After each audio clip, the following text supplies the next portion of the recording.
El cuarto camino. P. de Ouspensky. Capítulo 12. La necesidad de distinguir las ideas más importantes de las menos importantes del sistema. Las limitaciones del ser. Las posibilidades de cambiar el ser. El amo, el vagabundo y el lunático. El asnamus. El sueño y la posibilidad de despertar. Entendimientos y palabras. Cómo aumentar la actitud emocional. El sentido de la proporción. El recuerdo de sí, conocerse y verse. Ser serio. La lucha con los hábitos. Entender la mecanicidad. Los esfuerzos. El estudio de sí. La observación de sí. Los choques. Cómo ser más emocional. Poner más presión en el trabajo. Ejercitación del centro emocional. Las emociones positivas. Las emociones agradables y desagradables. Incremento de la valorización. Cómo sobrevienen las cosas nuevas. La lentitud de entender elevar el propio nivel normal.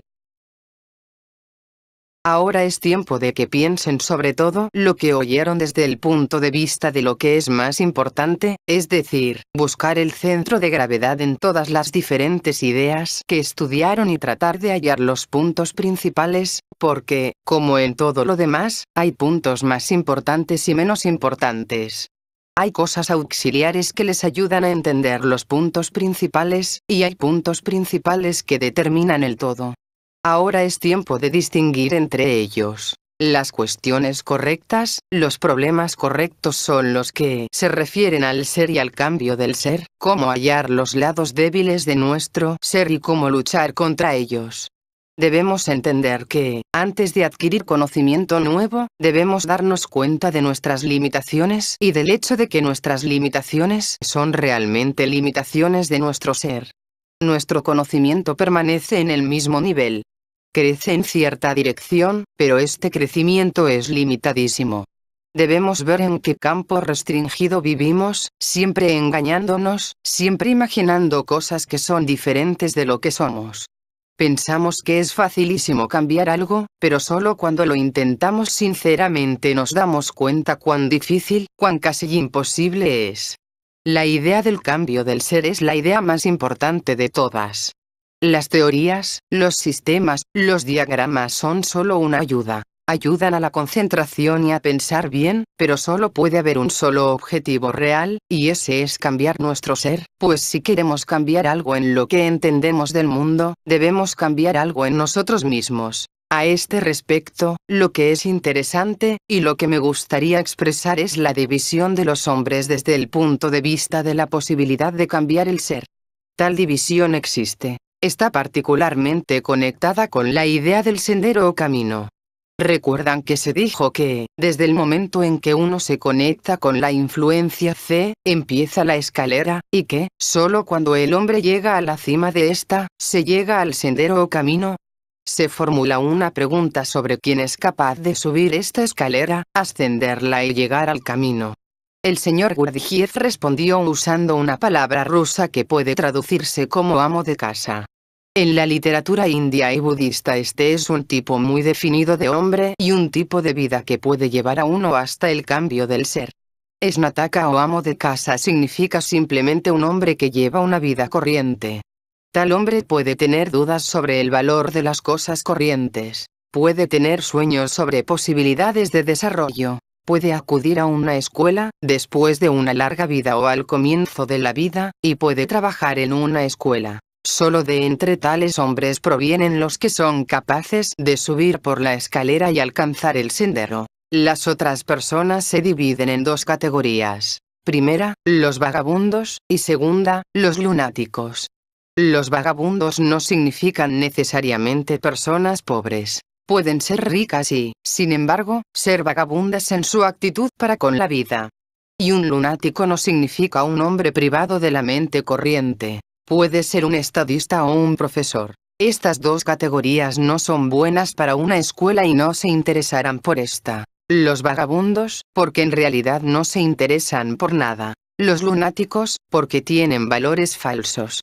De modo que, si intentan ascender la escalera, solo se caen y rompen el cuello.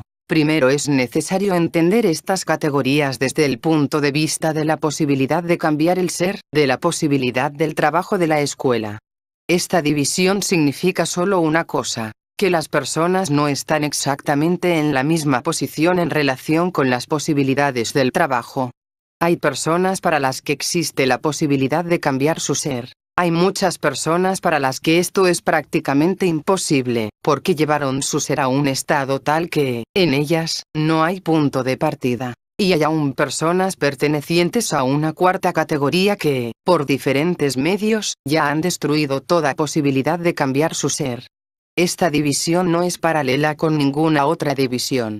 Pertenecer a una de las tres primeras categorías no es permanente y puede ser cambiado, pero uno puede llegar al trabajo solo desde la primera categoría, no desde la segunda o la tercera. La cuarta categoría excluye todas las posibilidades. De modo que, aunque las personas nazcan con los mismos derechos, por así decirlo, pierden sus derechos muy fácilmente. Cuando entiendan estas categorías, y las descubran en su propia experiencia, entre sus amistades, en la vida, en la literatura, entenderán esta cuarta categoría de personas. En condiciones corrientes, en tiempos corrientes, son tan solo delincuentes o lunáticos reales, nada más. Pero en ciertos periodos de la historia, tales personas desempeñan muy a menudo un papel principal. Pueden adquirir poder y convertirse en gente importantísima. Pero, por el momento, debemos dejarlas y concentrarnos en las primeras tres categorías. Pregunta. ¿Esta posibilidad de crecimiento del ser está conectada con la buena voluntad para obedecer ciertas leyes y principios? Respuesta. No necesariamente. Hay diferentes caminos. En el camino del monje, por ejemplo, tiene que empezar con la obediencia. Hay otros caminos que no empiezan con la obediencia sino con estudiar y entender. Las leyes generales no pueden desobedecerse, porque hacen que usted las obedezca. Puede escapar de algunas de ellas solo a través del crecimiento del ser, no de otro modo. Pregunta. Entonces se desprende que las personas que tienen conexión con una escuela, por leve que sea, pertenecen a las que pueden cambiar su ser. Respuesta. Ciertamente, si se interesan por la escuela y son sinceras en su actitud hacia la escuela, eso demuestra que pertenecen a los que pueden. Pero usted ve que, en cada uno de nosotros, hay rasgos de vagabundo y de lunático. Eso no significa que, si estamos conectados con una escuela, ya estamos libres de estos rasgos. Estos juegan un papel importante en nosotros. Y al estudiar al ser debemos descubrirlos. Debemos saber de qué modo impiden nuestro trabajo, y debemos luchar con ellos. Esto es imposible sin una escuela. Como dije antes, los vagabundos pueden ser no solamente ricos, pueden estar muy bien establecidos en la vida y ser aún vagabundos. Los lunáticos pueden ser personas muy instruidas y ocupar en la vida una gran posición, y ser aún lunáticos. Pregunta. Uno de los rasgos de un lunático es que quiere ciertas cosas fuera de proporción con otras cosas, de modo tal que, en conjunto, ¿eso será malo para él? Respuesta. Lunático significa un hombre que corre siempre detrás de valores falsos, que no tiene discriminación correcta. Es siempre formativo. El pensamiento formativo es siempre defectuoso, y los lunáticos se consagran particularmente al pensamiento formativo. Esa es su principal afición en un sentido u otro. Hay muchos modos diferentes de ser formativo. Pregunta. En uno mismo, el lado vagabundo es una suerte de irresponsabilidad que está preparada a lanzarlo todo por la borda. Respuesta. Muy cierto. A veces, eso puede tomar formas muy poéticas. En el mundo no hay valores, nada vale nada, todo es relativo. Esas son las frases favoritas. Pero, en realidad, el vagabundo no es tan peligroso. El lunático es más peligroso, puesto que significa valores falsos y pensamiento formativo. Pregunta. ¿Qué es lo que determina a qué categoría pertenece un hombre? Respuesta. Cierta actitud hacia la vida, hacia la gente, y ciertas posibilidades que uno tiene. Es lo mismo para todas las otras tres categorías. La cuarta categoría es separada. Sobre esta cuarta categoría, le daré tan solo unas pocas definiciones. En el sistema, esta categoría tiene un nombre especial, consistente en dos palabras turcas, asnamus. Una de las primeras cosas sobre un asnamus es que nunca vacila en sacrificar a la gente o en crear una enorme cantidad de sufrimiento, tan solo por sus propias ambiciones personales. ¿Cómo es creado un asnamus? Es otra cuestión. Empieza con el pensamiento formativo, siendo un vagabundo y un lunático al mismo tiempo. Otra definición de un asnamus es que está cristalizado en los hidrógenos equivocados. Esta categoría no puede interesarle prácticamente, porque no tiene nada que hacer con tales personas, pero se encuentra con los resultados de la existencia de ellas. Como dije, para nosotros es importante entender las categorías segunda y tercera, porque nosotros encontramos rasgos de ambas, especialmente de la tercera. A fin de luchar contra la segunda, que es el vagabundo, se necesitan la disciplina de la escuela y una disciplina interior general, porque en un vagabundo no hay disciplina.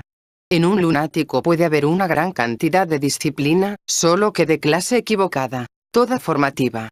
De manera que la lucha con el pensamiento formativo es lucha contra lo lunático que hay en nosotros, y la creación de la disciplina y la autodisciplina es lucha contra el vagabundo que hay en nosotros. En cuanto a las características de un hombre de la primera categoría, es la del amo de casa. Para empezar, es un hombre práctico, no es formativo. Debe tener cierta cantidad de disciplina, de otro modo no sería lo que es. De manera que el pensar y la autodisciplina son características de la primera categoría. Tal hombre tiene bastante de estas para la vida corriente, pero no bastante para el trabajo, de modo que en el trabajo estas dos características deberán aumentar y crecer. El amo de casa es un hombre normal, y un hombre normal, dadas las condiciones favorables, tiene la posibilidad de desarrollo. Pregunta. ¿En todos existe la posibilidad del amo de casa? Respuesta. No en todos. Ya dije que hay algunas personas que perdieron la capacidad para el pensamiento práctico o la capacidad para el desarrollo. En tal caso, son plenamente lunáticas o vagabundas, según lo que perdieron. Pregunta. ¿Usted quiere decir de nacimiento? Respuesta. Eso no lo sabemos. No podemos hablar de eso. Solo podemos hablar de resultados. Sabemos que, en el trabajo, uno debe tener la capacidad para el pensamiento práctico y la actitud práctica, y uno debe tener suficiente autodisciplina para aceptar la disciplina de la escuela. Pregunta. ¿Qué quiere decir con pensamiento práctico? Respuesta. Tan solo lo que se llama pensamiento práctico en el lenguaje corriente, a saber, la capacidad de calcular las cosas en diferentes circunstancias. Esta misma capacidad puede aplicarse a las ideas del trabajo, a los principios de la escuela, a las reglas, a todo. Pregunta. Parece que las personas de la categoría de los lunáticos o vagabundos están más allá de cualquier apreciación de la verdad que el amo de casa. Respuesta. No hay garantía de eso. Como se presentan los hechos, pueden estar exactamente en el mismo nivel en relación con eso, pero su potencialidad es diferente. Como muchas otras cosas, las personas no difieren tal como se presentan las manifestaciones. No difieren una de otra entre personas mecánicas. Pero las posibilidades son diferentes. Uno puede volverse diferente, otro no puede. Uno puede cambiar solamente si sucede un milagro, otro puede cambiar mediante sus propios esfuerzos y con cierta ayuda. Pregunta. ¿Usted dijo que todos tenemos partes de vagabundo, de lunático y de amo de casa? Respuesta. Trate de no pensar en eso en estos términos. Encuentre sus propias palabras. ¿Qué se significa con amo de casa? ¿Qué se significa con vagabundo? ¿Qué se significa con lunático? Estas palabras no son una descripción, solo son una sugerencia en ciertas posibilidades. Pregunta. Si a uno no le gusta la autodisciplina, ¿esto es una descripción? Respuesta. No es una descripción, solo un rasgo. Primero de todo, el vagabundo no tiene valores, todo es lo mismo, para él no existen lo bueno ni lo malo, y debido a eso, o en conexión con eso, no tiene disciplina. El lunático valoriza lo que no tiene valor, y no valoriza lo que tiene valor. Estas son las principales características, no es una descripción. El amo de casa tiene por lo menos ciertos valores desde los cuales puede empezar y cierta actitud práctica hacia las cosas. Sabe que si quiere comer, debe trabajar. Pregunta.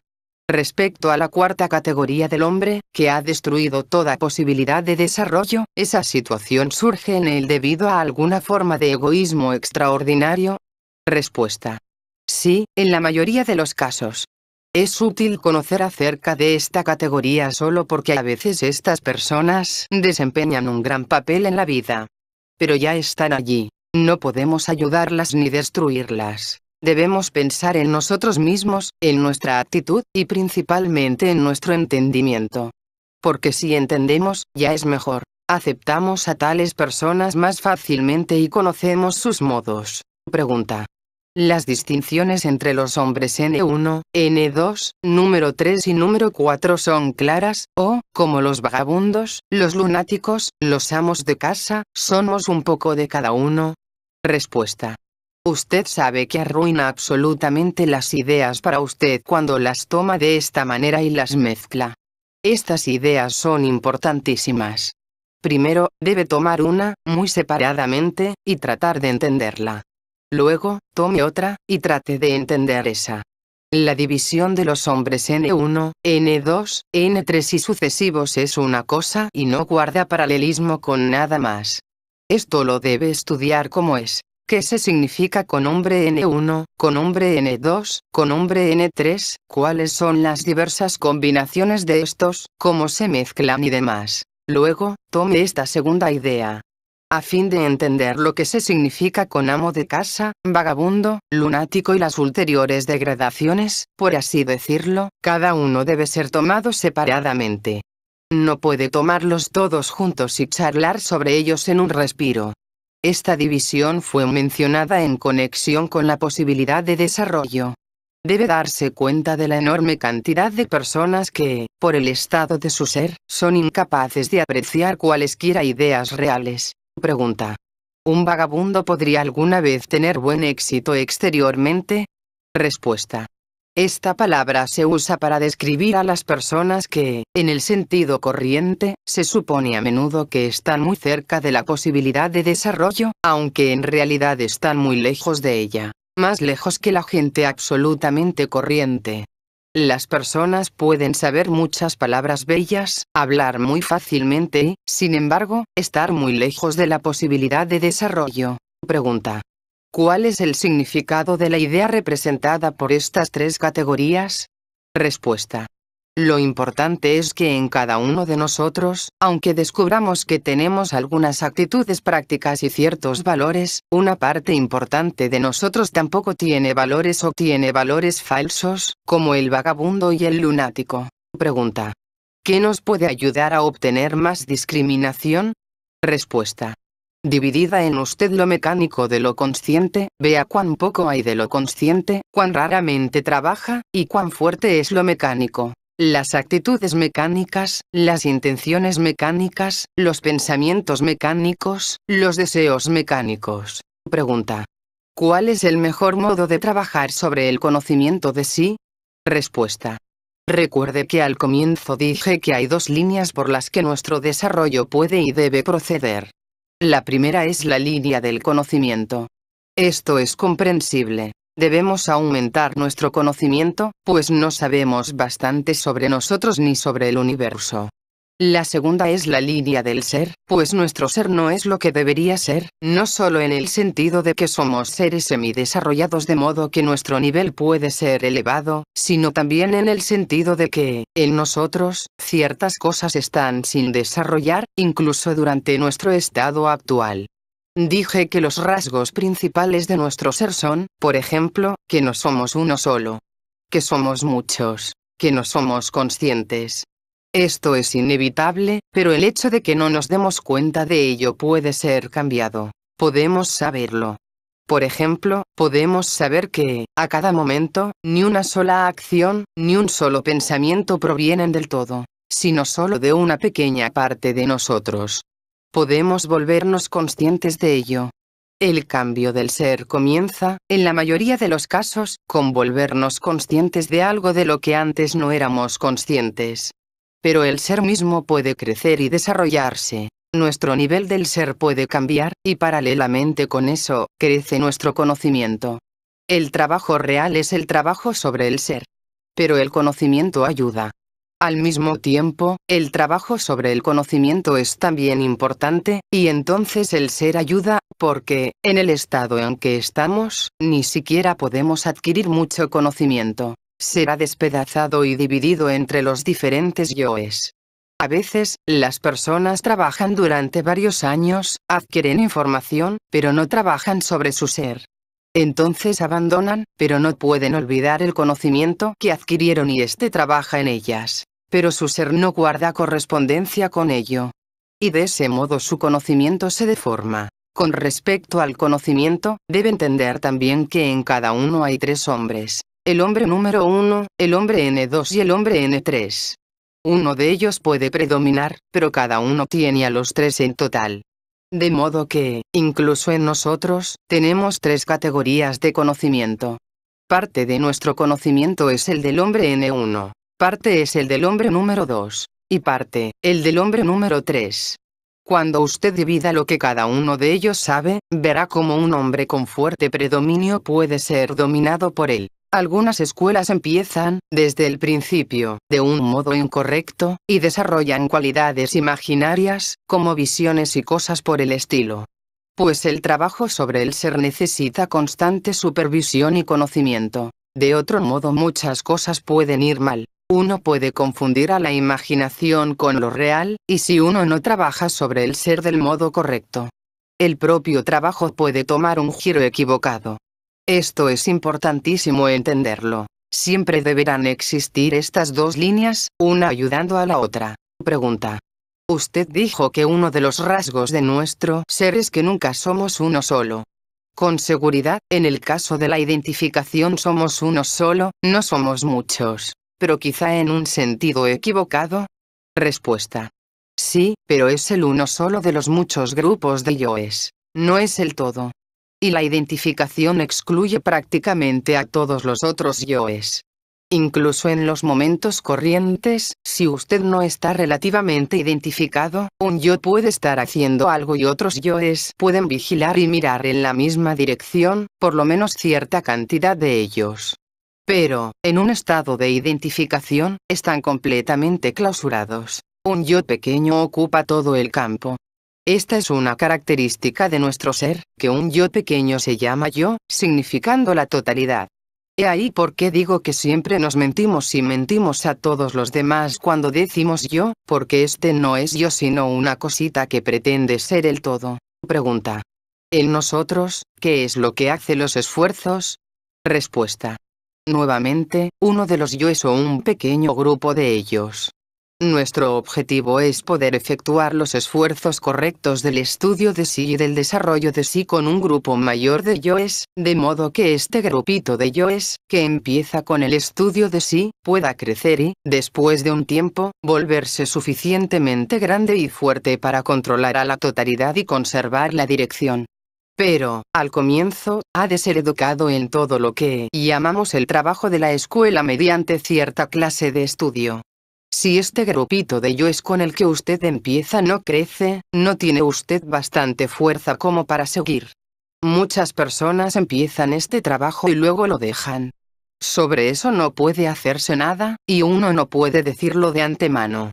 Luego de algún tiempo, verá por sí si tiene bastante energía e interés. Porque el trabajo necesita energía y esfuerzo. Siendo pasivo, usted no podrá obtener ni conocimiento ni ser.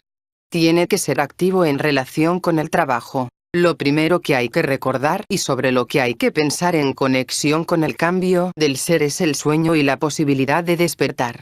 En usted deberá descubrir ciertas ideas, ciertos pensamientos que le despierten. Pregunta. Hay ciertas ideas que siempre lo despertarán a uno, porque descubro algunas ideas que un día ayudan mucho, y otro día no. Respuesta. Sí, ciertamente, pero deberá descubrir cosas que le ayudan más frecuentemente, ciertos darse cuenta. Hay una gran diferencia entre el darse cuenta y las palabras. Una vez que usted se dio cuenta de algo, sabe que es cierto. Entonces, no deberá olvidarlo. La cuestión principal deberá ser cómo despertar.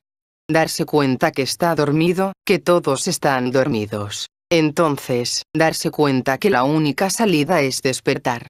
Es necesario concentrarse en un solo hecho, el sueño y la posibilidad de despertar. Si piensa en eso y lo siente, entonces aparece la oportunidad. Hasta que llegue a darse cuenta de esto, no hay oportunidad realmente. Usted puede charlar sobre este sistema, sobre palabras, hidrógenos, cosmos y todo lo demás, del mismo modo que charla sobre otras cosas, y no sucederá nada. Pregunta. Si uno se da cuenta de que está dormido. Respuesta.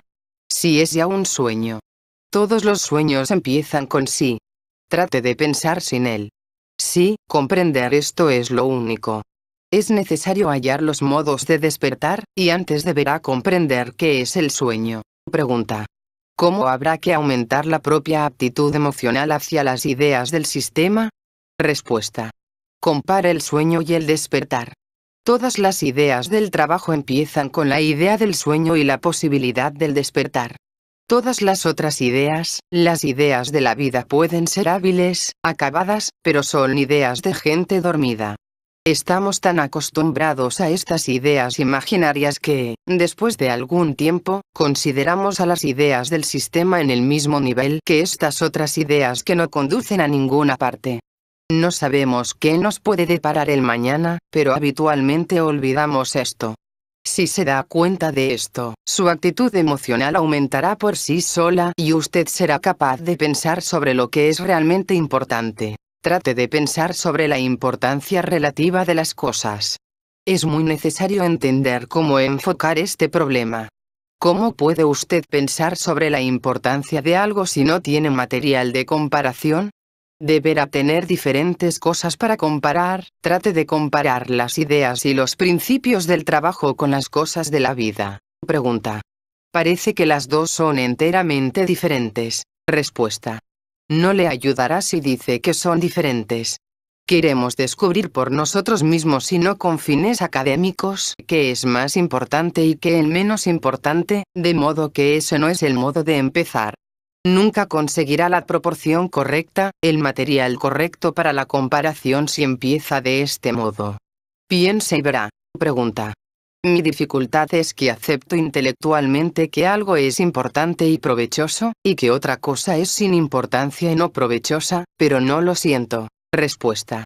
El darse cuenta procurará sentimiento emocional. Eso deberá comprenderse más a menudo, deberá conectarse con más cosas. Tan solo trate de que las ideas que ha oído pasen más o menos a través de su cabeza. Descubra cuál de ellas le atrae más. Algunas siguen siendo para usted tan solo palabras. Respecto a otras tiene observaciones o experiencias prácticas. Eso ayudará. Pregunta. Se dijo que tenemos que excluir todo lo innecesario a fin de progresar. Lo encuentro muy difícil. Respuesta. Pienso que este es el objetivo en todo. Si está haciendo algo con cierto propósito definido, entonces, ciertamente, cuantas menos cosas innecesarias haga, más cerca llegará de su objetivo. Por ejemplo, si se apresura para tomar un tren y al mismo tiempo quiere demorarse con su diario, perderá su tren y no leerá el diario. Es mejor llevar el diario con usted y leerlo en el tren. Pero excluirlo todo es imposible, y no se requieren cosas imposibles. Sin embargo, subsiste el principio de que tenemos tantas cosas innecesarias, que consideramos obligatorias, que podemos reducirlas un poco. Pregunta. ¿Es habitual que uno se interese menos por la vida cuando uno se vuelve más consciente? Respuesta. Depende de lo que entienda por vida, porque esta expresión puede tener muchas interpretaciones diferentes. Uno puede interesarse por un aspecto de la vida que es absolutamente incompatible con otros intereses, o uno puede interesarse por un aspecto de la vida que puede conectarse con estos otros intereses. Pregunta. El deseo parece ser esencial para volverse consciente, pero el deseo no puede convertirse en un obstáculo para la consciencia. Respuesta. El deseo es una cosa complicada. Es realmente una combinación de toda una serie de pensamientos, sentimientos, incluso temores. El deseo de ser consciente llega cuando usted teme a la mecanicidad. Primero uno debe darse cuenta que es una máquina, y luego tener miedo de esta. Entonces, ¿aparecerá el deseo? Pregunta. Últimamente he tenido un sentimiento más bien depresivo en el sentido de que, a pesar del trabajo, parezco aún espantosamente mecánico. Respuesta. Ciertamente, somos mecánicos y nada podemos hacer sobre ello ahora hasta que nos conozcamos mejor, no solo en general, sino también personal, individualmente, pues hay muchas cosas generales comunes a todos, y hay muchos rasgos individuales. Primero estudiamos las cosas generales, luego las individuales. Y cuando nos conozcamos, entenderemos dónde empezar. Ahora estamos tan solo tratando de hacer cosas elementales, más para el estudio de sí que para resultados reales. Pregunta. ¿Cómo puede uno curar los periodos de indiferencia, cuando las ideas del sistema no tienen fuerza? Respuesta. Todo se desplaza en olas, hacia arriba y hacia abajo. Es necesario adquirir bastante memoria y bastante elevación, por así decirlo, a fin de que, en los momentos de depresión, uno no pierda el hilo, no olvide lo que ha sido. Pregunta. ¿Pero qué se pondrá en el lugar del sentimiento de depresión que sobreviene cuando desaparecen las ilusiones? Respuesta. La depresión puede deberse a otras ilusiones que toman el lugar de las desaparecidas. Las primeras ilusiones estaban llenas de esperanza y las otras ilusiones pueden estar llenas de desesperación, eso es todo. Pregunta. ¿Cómo podemos fortalecer y fijar los momentos en los que se siente emoción y queremos trabajar y usar esto en los momentos en que no queremos trabajar? Respuesta. Tratando de conectar estos momentos. Cuando usted se halla en este estado de querer trabajar, recuerde otros momentos en que estaba en el mismo estado y realice un vínculo mental entre ellos. Pregunta. ¿Pero traerá consigo el incentivo para trabajar? Respuesta. En este sistema, el incentivo proviene de darse cuenta de su situación actual y de la posibilidad de cambio. O puede ser incluso más simple. El incentivo para trabajar puede procurarlo el darse cuenta de que es posible saber más de lo que ahora sabe. Lo segundo se refiere al conocimiento y lo primero al ser. En realidad debemos tener a ambos, y todo esto deberá ser verificado. Muy pronto, después que usted empiece a trabajar, se da cuenta que empieza a adquirir cierto conocimiento que abre nuevas posibilidades de entender. Nadie puede escapar a esto si realmente trata de trabajar. Y después de algún tiempo, uno advertirá cambios en uno mismo, que no puede describir, pero que producen actitudes muy diferentes. Esto es inevitable, de modo que te da a uno una valorización clara y un entendimiento claro de que está obteniendo algo y desplazándose hacia alguna parte, en vez de estar quieto. Pregunta. ¿Cómo puede uno fortalecer las decisiones? Respuesta. Eso depende de la decisión. Lo primero es saber qué es más importante y qué es menos importante. Si aprende a distinguir esto, la decisión no será difícil. Debe aprender a discriminar entre mecanicidad y consciencia a nuestro nivel. Las cosas que están conectadas con el trabajo pueden ser conscientes. Las cosas conectadas con la conveniencia, la ganancia, el placer, el provecho, son mecánicas. Luego hay otro aspecto. Si el resultado de la decisión es realmente importante y está conectado con su trabajo, usted tiene derecho a pedir consejo. En tal caso, deberá tratar particularmente de no decidir solo. Pregunta. Pienso que mi actitud para el trabajo necesita una completa revisión. El sistema es solo de importancia para un yo. Los otros no quieren aprender o cambiar. ¿Hay algún modo en el que yo pueda ser ayudado a querer trabajar? Respuesta. ¿Pero quién hará esto si un solo yo está interesado y los otros no? Usted habla como si usted fuera algo diferente de estos yoes. Un yo puede decidir, pero llegará otro y no sabrá nada de eso. Esta es la situación y usted deberá hacer lo más que pueda. Nadie puede ayudarle a querer trabajar, usted mismo debe querer, pero si no hace lo que puede, perderá y trabajará cada vez menos. Si trata de recordarse o de tener sus pensamientos 3 o 4 veces por día, esto le dará muy pronto energía, solo que deberá ser regular. ¿Cómo podemos aumentar nuestro poder para trabajar? Solo trabajando, no hay otro modo. Si aprende a efectuar pequeños esfuerzos, tendrá resultados pequeños, y si efectúa esfuerzos mayores, obtendrá resultados mayores. Pregunta: ¿cómo se puede estar más seguro de que hay una ventaja concreta en volverse más consciente y menos mecánico? Respuesta: deberá decidir por usted mismo. Encuentre razones para eso. Primero, trate de entender qué significaría ser más consciente y menos mecánico. Luego, decida. Solo entonces eso tendrá un peso real. Si respondo, será mi opinión. Hay cosas que uno debe decidir por sí. Solo entonces podrán tener un significado real y demostrar un entendimiento real. No sabemos qué significa volverse consciente.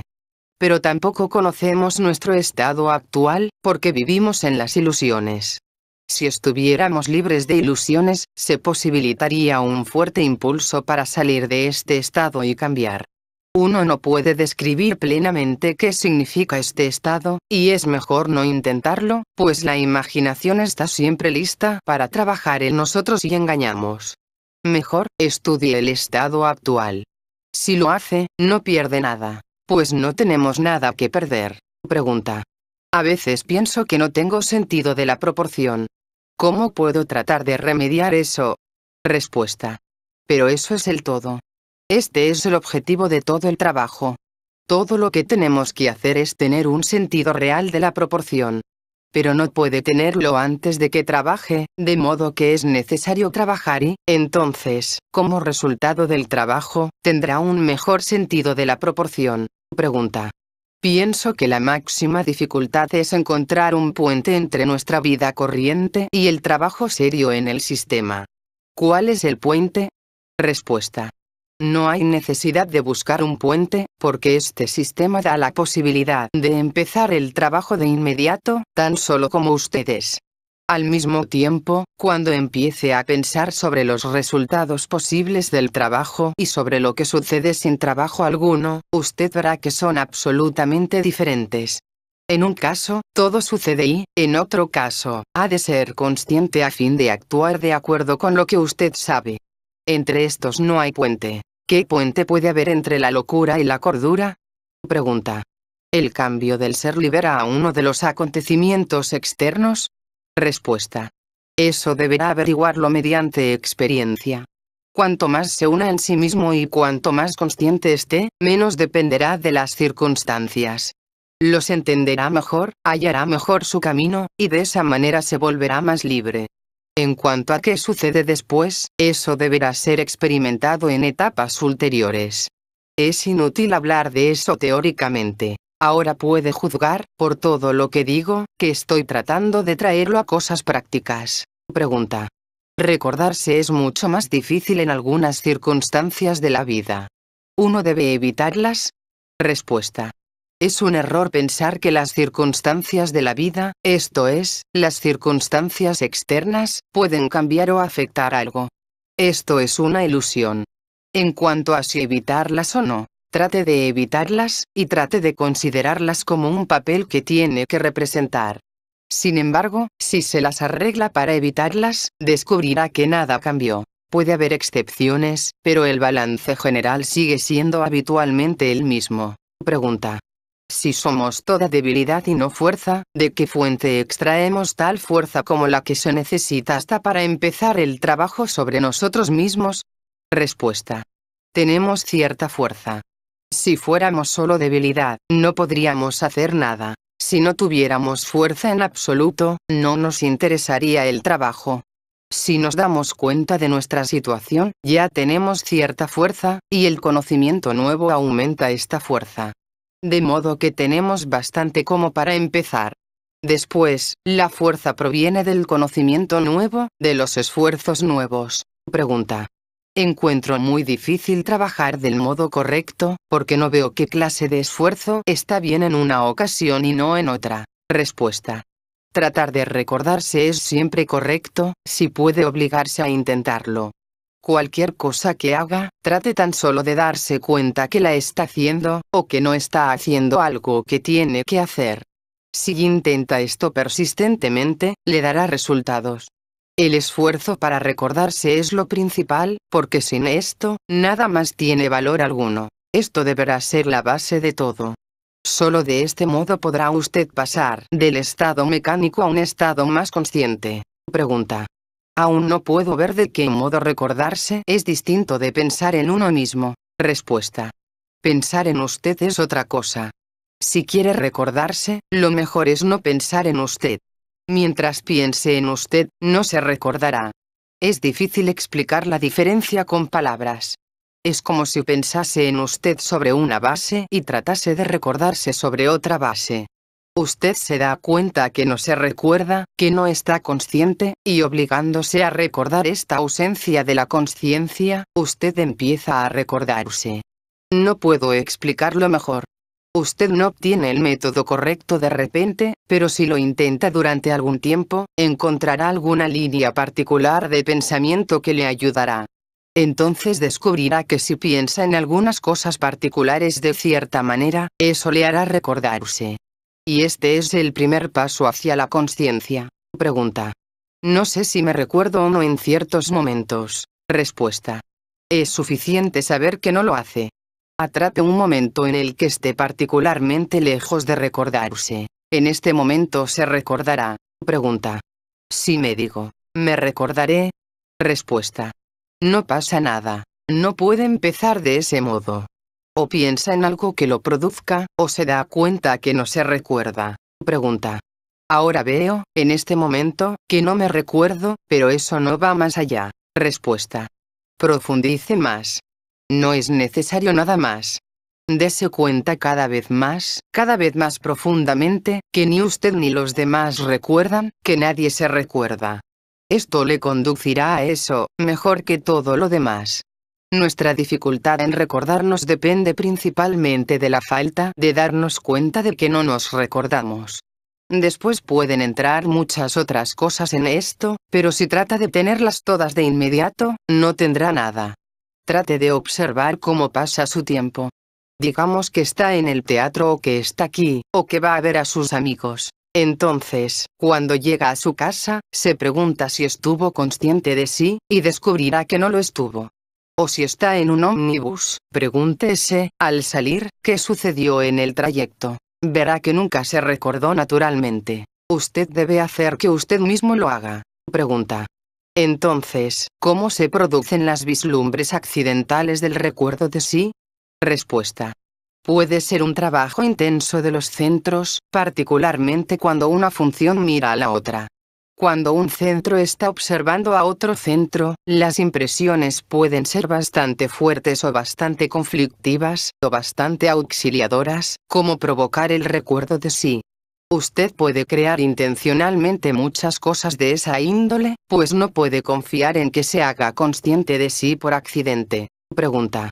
Pienso que no basta con que se asegure que conoceremos al estado de recuerdo de sí por su gusto especial, y quiero saber cómo podemos reconocerlo intelectualmente, sin riesgo de interferencia por parte de la emoción o del pensamiento subjetivo. Respuesta. La emoción no significa interferencia. La función intelectual puede llevarle solo hasta cierta etapa. Más allá, usted tiene que viajar sobre la emoción. Sobre la consciencia de sí, que es un estado superior de consciencia, nadie puede decir que es una experiencia definidamente posible o fácil, pues significa cambio del ser. De modo que es difícil decirle a un hombre mecánico cómo se sentirá y mirará las cosas cuando se vuelva más consciente. Él está dormido. ¿Cómo podrá uno decir qué sentirá o hará cuando despierte? No podemos dar el primer paso hacia los estados superiores porque hay muchas cosas a las que no queremos renunciar. Cada uno de nosotros sabe perfectamente bien a qué ha de renunciar, pero no quiere hacerlo. Pero, en relación con el recuerdo de sí, esto es mucho más simple. Si uno ensaya todos los medios posibles, advertirá una diferencia entre el propio estado y el estado de un hombre que no trata de recordarse. Pregunta. Cuando ensayo el recuerdo de sí, a veces mi idea del tiempo cambia. ¿Es una ilusión? Respuesta. Es muy posible, pero en relación con el recuerdo de sí no debemos pensar en resultados adicionales, en resultados laterales. Solo debemos pensar en el hecho claro de que no nos recordamos, lo cual significa que estamos dormidos, y que queremos recordarnos, lo cual significa que estamos despiertos. Quizá cambien el sentimiento subjetivo del tiempo y muchas otras cosas, pero esto no es importante. Lo importante es el hecho de que estamos dormidos. Y el esfuerzo por despertar es importante. Pregunta. ¿Cómo puedo estructurar una dirección real, un objetivo más vigoroso? Respuesta. Otra vez lo mismo, construyéndose. Usted puede ser más fuerte que usted mismo. Pregunta. Pero somos la suma total de diferentes yoes. ¿Cómo se puede saber en qué yo confiar? Respuesta. No se puede saber. Ese es nuestro estado.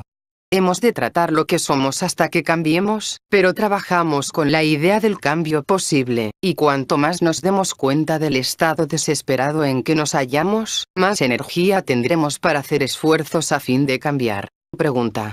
Si bien descubro que es demasiado fácil entender cuán mecánico soy en la mayoría de los sentidos, hallo difícil conciliar mi incoherencia con respecto a esta idea. ¿Esto es el resultado de entender imperfectamente el símil? Respuesta. No. Vea, es fácil entender la mecanicidad con la mente. Pero recordarlo siempre, verlo en los hechos, en las cosas, ver cómo todo sucede, es siempre dificilísimo. Lleva tiempo. Pregunta. ¿Por qué se pueden ver algunos errores recurrentes, pero no se los puede detener hasta que alguien se los señale a uno? Respuesta. Ni siquiera eso ayudará. Usted podrá seguir haciéndolo todos los días, hasta que encuentre la causa. Tal vez esto dependa de alguna otra cosa, y esta, a su vez, de otra cosa, y así sucesivamente. Para todo lo que usted quiera cambiar, deberá encontrar el comienzo. Pero ahora no hablamos del cambio, solo hablamos del estudio. El cambio viene más adelante. Naturalmente, si usted encuentra que algo es muy evidente, deberá tratar de cambiarlo, pero esto es comúnmente para la observación de sí, porque si algo sucede de modo mecánico, usted ni siquiera podrá observarlo. Pregunta. ¿La idea fundamentalísima del sistema es el cambio de uno mismo? Respuesta. Primero, es necesario saber qué cambiar. Lo más fundamental es conocerse, aunque, como oyó desde el mismo comienzo, si ciertas cosas no cambian, usted no podrá conocerse, pues en nuestro estado corriente tenemos un fortísimo antagonismo hacia cualquier cambio o cualquier clase de trabajo. Las personas que solo quieren conocer y no se ponen de acuerdo con el cambio, jamás aprenden a conocerse, así como las personas que solo quieren estudiar intelectualmente el sistema no obtienen nada y, en la mayoría de los casos, se marchan muy pronto. Pero conocerse es un proceso largo. Primero, debemos estudiar. Pregunta. ¿No deberemos esperar resultado alguno de nuestro trabajo? Respuesta. ¿De qué sirve trabajar sin resultados?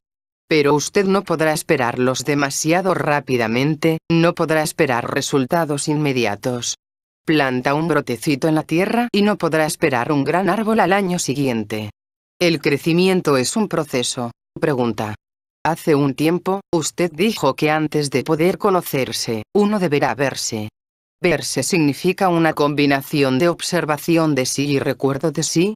Respuesta. No, tan solo tener un cuadro correcto de uno mismo.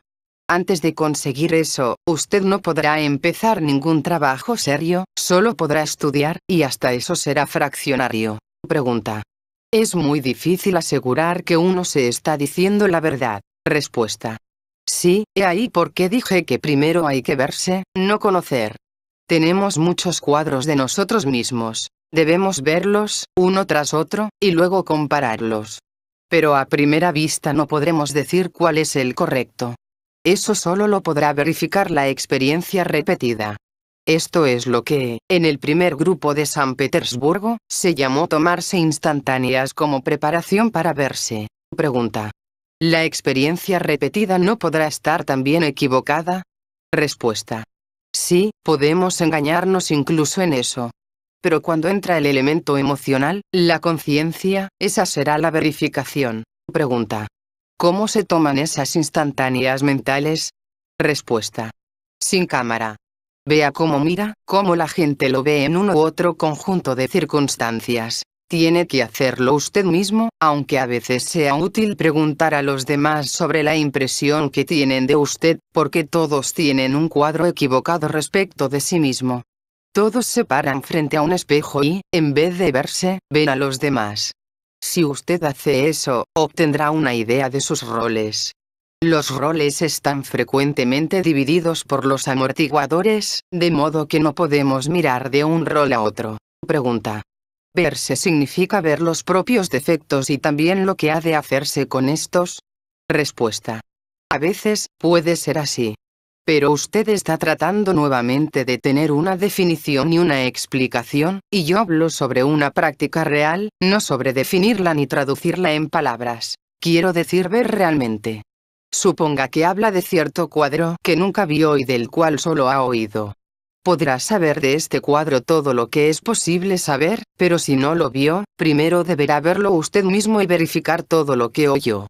Verse no significa ver siempre. Usted se podrá ver durante un tiempo, luego cesará de ver. No se puede hablar seriamente a una persona hasta que ésta empiece a verse, o por lo menos se dé cuenta de que no se ve y que es necesario hacerlo. Pregunta. Una vez, usted dijo que es necesario ser serio en relación con el trabajo. ¿Qué significa ser serio? Respuesta. Primero, es necesario dividir dos cosas: ser serio y tomar las cosas seriamente. Al pensar en esto, la gente piensa habitualmente en cómo tomar las cosas seriamente, y en qué cosas, pero nunca en lo que significa ser serio. Le diré lo que significa. Ser serio significa no tomar nada seriamente, con excepción de las cosas que usted conoce con certidumbre que son importantes en relación con lo que usted quiere. Esto parece demasiado menudo, pero, cuando lo aplique en la práctica, verá que es la única solución y lo más necesario. Vea, las personas que no son podrán tomarse seriamente desde este punto de vista. En un momento están serias. En otro momento, lo olvidan todo. En un tercer momento, tratan nuevamente de encontrar algo. En el momento siguiente, están muy satisfechas con lo que tienen. Esto significa que no existen. Primero deberán existir. Pregunta. Usted dijo que ciertas emociones negativas hacen imposible el trabajo serio. ¿Eso significa que deberán ser absolutamente exterminadas antes que uno empiece? ¿Y qué quiere decir usted con trabajo serio? Respuesta. Con trabajo serio quiero decir no solamente estudio sino también cambio. Primero, usted debe estudiar ciertas cosas. Luego, usted trabaja para cambiarlas.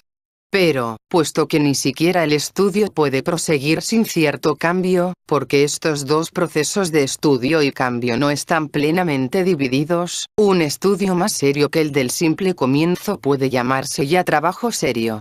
Con ciertas emociones negativas el trabajo serio es prácticamente imposible, porque arruinarán todos los resultados. Un lado de usted trabajará, y otro lo arruinará. De modo que, si usted empieza este trabajo sin vencer ciertas emociones negativas, después de algún tiempo puede encontrarse en un estado peor que antes. Varias veces ocurrió que las personas tornaron imposible para sí la continuación del trabajo porque deseaban conservar sus emociones negativas. Hubo momentos en que se dieron cuenta de ello, pero no hicieron suficientes esfuerzos a tiempo, y después las emociones negativas se volvieron más fuertes. Pregunta. ¿Qué provoca que la gente haga esfuerzos? Respuesta. Dos cosas provocan que la gente haga esfuerzos: si la gente quiere obtener algo, o si quiere librarse de algo. Solo que, en condiciones corrientes, sin conocimiento, la gente no sabe de qué quiere librarse ni qué puede ganar. Pregunta. ¿Habrá que tener una prolongada ejercitación? Respuesta. Todo tiene su propio término de vida, y si uno espera demasiado tiempo, eso se vuelve inútil y solo pueden sobrevenir malos resultados. Cada tanto aparecen atajos, pero si los perdemos, luego de un tiempo cesan de aparecer. Es necesario recordar todo lo que dije, en diferentes ocasiones, sobre el esfuerzo, porque el esfuerzo es la base del trabajo. Todo lo que podemos ganar es proporcional al esfuerzo. Cuanto más esfuerzo hagamos, más podremos esperar. Queremos cosas grandísimas, no nos damos cuenta qué cosas enormes queremos. Al principio, los esfuerzos son pequeños, solo porque en la vida corriente no hacemos esfuerzos. En la vida todo se hace para evitar el trabajo, de modo que es difícil darse cuenta y aceptar la necesidad del esfuerzo. Todos nuestros modos de pensar y hacer tienen la tendencia de evitarlo a toda costa. Pregunta. Con respecto al cambio del ser, solo con el esfuerzo parece posible hacer algo diferente. Por tanto, es un círculo vicioso, puesto que uno no puede hacer nada diferente, porque el propio ser no ha cambiado. Respuesta. No, esto es en la vida, no en la escuela. Es diferente en cualquier sistema o en cualquier clase de escuela. En la vida corriente, uno no puede cambiar nada. Damos un paso a la derecha y un paso a la izquierda, y la situación sigue siendo la misma. Pero, si uno trabaja bajo las condiciones de la escuela, no es lo mismo. Si uno trabaja rápidamente, el cambio será rápido. Si uno trabaja muy poco, el cambio será proporcional. No podrá comprar una gran casa por unos pocos centavos. Usted tiene que pagar lo que cuesta. Tan solo piense en esto de esta manera. ¿Cuánto paga y cuánto cambio espera? Hemos charlado bastante y podemos entender bastante. Debemos ver cuánto pagamos y entonces veremos cuánto podremos obtener. No podemos esperar más. ¿Eso está claro? ¿Cuántos esfuerzos reales hacemos? Si nos engañamos, no podremos saberlo, pero si no nos engañamos, podremos ver cuánto podremos esperar. El esfuerzo por sí solo no ayuda, porque usted no sabe en qué dirección hacer el esfuerzo. He ahí por qué la escuela es necesaria. El hombre, como es, puede aprender muchas cosas si estas cosas se le muestran y explican, pero por sí mismo, si obtiene estas cosas, las obtendrá mal y cometerá errores, o simplemente no las obtendrá. Si esto no fuera así, la escuela no sería necesaria. Por lo menos, algunas personas podrían conseguir estas cosas por sí mismas. Pero no pueden. Nadie puede. Pregunta. Entonces, ¿uno no puede obtener mucho de los libros? Respuesta. Puede obtener algunas ideas, pero una persona obtendrá una cosa y perderá otras 10. De hecho, hay libros en los que están escritos secretos profundísimos, pero las personas podrán leerlos sin obtener jamás estos secretos. Esto es segurísimo. Además, esto está conectado con la idea fundamental de que entender no solo depende del conocimiento sino también del ser. He ahí por qué uno necesita una escuela. En la escuela, usted no puede engañarse, y en la escuela puede explicársele por qué usted no puede entender. Esto significa que en usted hay algo que tiene que vencer a fin de entender más. No nos vemos, pero con ayuda, con estudio, podemos ver mucho más. Hay diferentes grados de visión. Pregunta. Seguramente, si uno se formula una resolución. Respuesta. Esa es solo una palabra. Si usted fuera más fuerte, sería capaz de formular resoluciones. Como usted es, podrá formular tantas resoluciones como guste y continuará charlando sobre resoluciones. Lo principal es nuestra debilidad en todo. Podemos tener bellos planes. Podemos decir que sabemos lo que queremos. Podemos incluso tener un objetivo, pero no podemos hacer nada. He aquí por qué tenemos que aprender. Tenemos que aprender cómo hacer cosas pequeñas primero, paso a paso. Debemos empezar con pequeños esfuerzos. Si no hacernos pequeños esfuerzos, seguiremos siendo los mismos. En un momento allí, en otro momento no allí. Pero si hacemos pequeños esfuerzos y los recordamos, eso dará una línea, una dirección. Pregunta. ¿Cuál es el mejor modo de hacer esfuerzos en el momento en que uno siente el deseo de cambiar? Respuesta. Es necesario saber en qué sentido usted quiere decir cambiar. Tampoco el esfuerzo puede describirse. Cuando uno entiende su propia situación, entonces las contradicciones internas y muchas otras cosas le dan un impulso suficiente para hacer esfuerzos. De modo que, darse cuenta del sueño, de las divisiones interiores, de los amortiguadores, de lo negativo y lo desagradable de tales cosas, es lo que le dará a uno el impulso. Pregunta. Si pienso que he cambiado un poco desde que asistí a estas pláticas, ¿eso sería imaginación? Respuesta. No. Ciertamente usted ha cambiado, porque empieza a entender ciertas cosas que antes no podría haber entendido. Pero quizá no baste. Cada cosa menuda que aprenda cambia algo, pero tal vez sea necesario más cambio. Vea, eso es siempre un gran cambio en comparación con cómo habrían sido las cosas sin esto. Pero el cambio no puede ser bastante grande desde el punto de vista de adquirir más cambio, o de obtener algo más, porque el cambio no llega por sí solo. Llega como resultado de un esfuerzo definido, en una dirección definida. La necesidad del esfuerzo siempre subsiste. El estudio es imposible sin cierta lucha, porque hay muchas cosas mecánicas que siguen en nosotros, que no pueden usarse en el proceso de adquirir control. Pregunta. ¿Dónde está la marca que muestre que hemos cambiado o no? Respuesta. Sobre eso pueden decirse muchas cosas. Es algo difícil de hacer, pero si usted pudiera imaginar lo que le sucedería si no estuviese conectado con alguna clase de trabajo, esto respondería su pregunta. Si usted se pudiese comparar con usted mismo, ¿cómo sería? Pregunta. ¿No se desarrollarían cada vez más yoes a medida que se lucha por cambiar? Respuesta. Usted tiene todavía muchos yoes. No desaparecerán, pero será capaz de controlarlos y ordenarlos en cierto sentido. Pregunta. Se nos ha dicho que es útil luchar con los hábitos mecánicos, pero también se sugirió que no es prudente tratar de alterar las cosas. ¿Esto puede explicarse más? Respuesta. Lo que dije sobre no tratar de alterar las cosas se refería a personas que están en condiciones corrientes de vida, sin escuela, sin disciplina, sin métodos de trabajo. Dije entonces que en la vida corriente las personas no pueden cambiar nada en sí mismas, porque, al cambiar una cosa, cambian inconscientemente otra. Sin saber cómo hacerlo, es absolutamente inútil.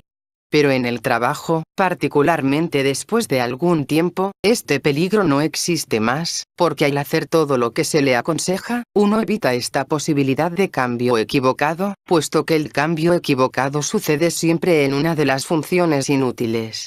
Si uno cambia algo en el sentido corriente, empieza a mentir más, o a identificarse más, o a expresar más emociones negativas, porque estas cosas son afectadas más fácilmente. Pero en el trabajo tenemos muchas salvaguardas, sobre todo el recuerdo de sí, que detendrá otra cosa mecánica, ocupando el lugar de la cosa mecánica que usted destruya.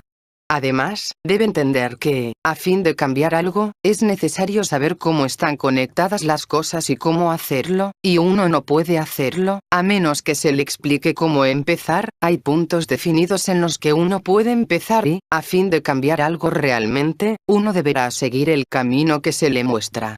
Por ejemplo, es necesario cambiar nuestro modo equivocado de pensar, hacer que nuestro pensar sea menos formativo. Pero, primero debemos encontrar ejemplos del pensar formativo. Entonces podremos luchar con la expresión de las emociones negativas, con la consideración, con la imaginación. Todos estos son modos de luchar con los hábitos. Al mismo tiempo, usted también podrá luchar con otros hábitos, pero su lucha solo servirá para la observación de sí, porque no podrá cambiarlos. Solo podrá cambiarlos a través de los canales que se indican. Para luchar con los hábitos directamente y obtener resultados correctos es necesario más conocimiento. Usted aún no sabe bastante. Pero eso no perjudicará porque este esfuerzo será equilibrado por el recuerdo de sí. Pregunta. ¿Por qué nadie ha descubierto por sí los puntos desde los cuales ha de empezar? Respuesta. Porque un yo descubre algo, pero, en ese momento, otro yo se interesa por otra cosa y toma toda la energía. Entonces, mientras el segundo yo trabaja, llega un tercer yo, y así sucesivamente. El hombre está corriendo siempre en diferentes direcciones. ¿No nos damos cuenta cuán importante es esto? Pregunta. No veo cómo uno va a llegar a alguna parte, a menos que trate de ir contra los hábitos y de cambiar la propia vida cotidiana. Respuesta. Sí, ciertamente, uno ha de hacer algo respecto a eso. La cuestión es qué deberá uno cambiar. La gente trata siempre de cambiar las cosas que no son importantes, y lo que es importante se descuida y descarta hasta mañana. Pregunta. ¿Hay algunos hábitos buenos? Respuesta. Los hábitos de los centros motor e instintivo pueden ser hábitos buenos. Los hábitos de los centros intelectual o emocional nunca pueden ser útiles. Pregunta. ¿Todos los hábitos son formas de identificación? Respuesta. Algunos hábitos son absolutamente corrientes e inofensivos, pero si usted les empieza a poner obstáculos en su camino, eso le dará buen material para la observación de sí y podrá distinguir a la identificación cuando entra. Esta lucha introduce fricción, y sin fricción, usted no se advertiría, viviría como si estuviera en una niebla densa, sin notarlo. Pero el segundo paso depende de su decisión. Usted simplemente podrá irritarse por esta fricción, o podrá usarla. Pregunta. En nuestro actual estado de conciencia, hemos de hacer tan poco como sea posible. Respuesta. Debemos estudiarnos.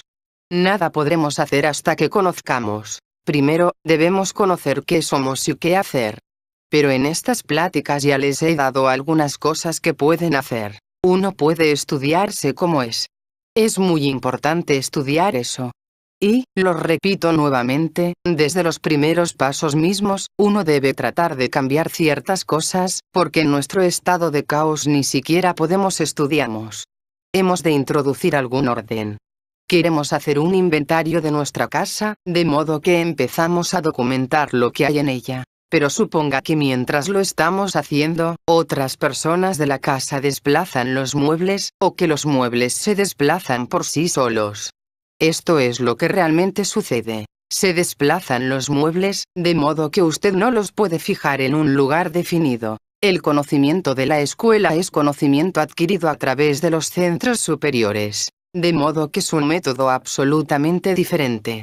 Se nos dan ciertos principios y ciertas divisiones que corrientemente no se conocen, y si empezamos a estudiarnos desde este punto de vista, descubriremos muchas cosas nuevas. Cuando esté totalmente seguro de estas divisiones y de estos principios, entonces, observándose sobre esta base, usted descubre cosas que no puede descubrir sin conocer aquellos. Con la mente corriente solo vemos vagamente las cosas y se vuelven confusas. No podemos distinguir una de otra, de modo que las mezclamos. Pero si se nos dice cómo hacerlo, podemos dividirlas incluso con nuestra mente corriente. Pregunta. De modo que la observación del hombre número 1, número 2 y número 3 es más complicada, más indirecta, pero no necesariamente equivocada. Respuesta. La observación puede ser correctísima, pero, si el hombre no sabe cómo dividir sus observaciones, no podrá arribar a resultados correctos.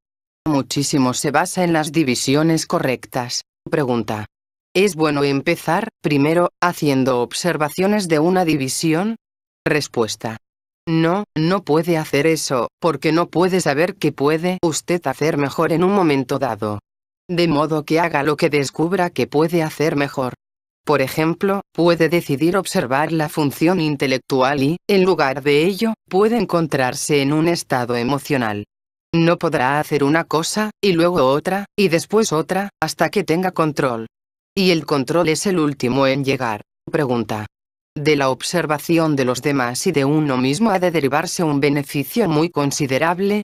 Respuesta. Sí, pero hay momentos peligrosos.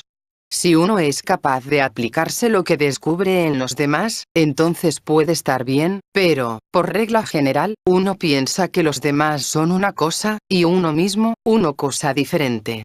En ese caso, uno puede ver cosas en los demás y jamás aplicarlas a uno mismo. Pregunta. Parece que la observación de sí y el recuerdo de sí se vuelven más difíciles bajo condiciones de fatiga corporal o cuando uno no se siente bien. ¿Cómo puede vencerse esta dependencia? Respuesta. Las condiciones de nuestro cuerpo son las condiciones bajo las cuales vivimos, de modo que hemos de observar y recordar o no recordarnos en estas condiciones, si nos proponemos hacerlo. No podemos empezar con condiciones cambiantes. Pregunta. Seguramente, la observación es como la introspección. ¿Todo lo vuelve hacia adentro? Respuesta. No, la introspección es lo mismo que la imaginación, es incontrolada. Es inútil y nada aporta. Pero al observar, usted sabe qué está haciendo y por qué lo está haciendo, qué quiere alcanzar, qué quiere saber. No es introspección, es estudiar una máquina complicadísima. En realidad, es mecánica, no psicología. La psicología viene después. Pregunta. ¿Cómo es que uno puede observarse y seguir cometiendo todavía las mismas tontas travesuras? Respuesta. Porque no hay una sola persona, sino muchas. Una persona mira, y otra prosigue con sus travesuras. Si en un caso puede ver en usted a diferentes personas, eso es bueno. Si puede verlas en varios casos, las cosas empiezan a tornarse incómodas. Si las puede ver siempre, ese es el comienzo del trabajo. Pregunta. He observado que soy muy innatural. ¿Estar un poco más despierto significa que uno es entonces más natural? Respuesta. No necesariamente, porque las personas, como son en la vida corriente, están en un estado muy malo, de modo que a fin de volverse eventualmente naturales, primero tienen que volverse innaturales. Usted no puede esperar volverse natural de inmediato. Eso sería posible si empezásemos en el nivel correcto, pero empezamos debajo del nivel. Pregunta. ¿Por qué es que, si uno pierde contacto con el sistema, todos los obstáculos surgen en su peor forma? Uno es más negativo, efectúa charlas más inútiles, etc. Respuesta.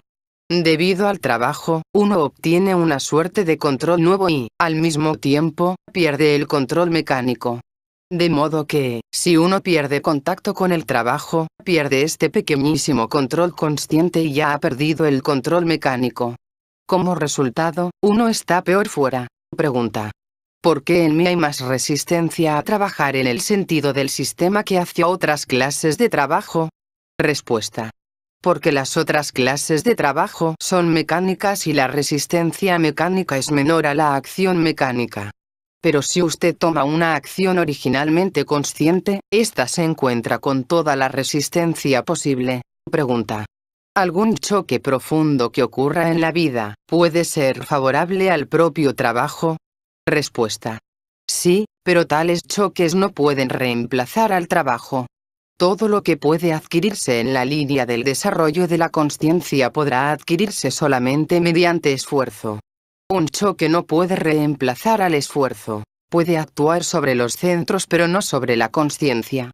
La consciencia no se desarrolla ni crece por sí misma. Un choque puede abrir, durante breve tiempo, los centros superiores y conectar a uno con ellos por un momento. Puede concentrar, durante cierto tiempo, toda la energía de nuestro cuerpo que está dispersa por doquier, y juntarla.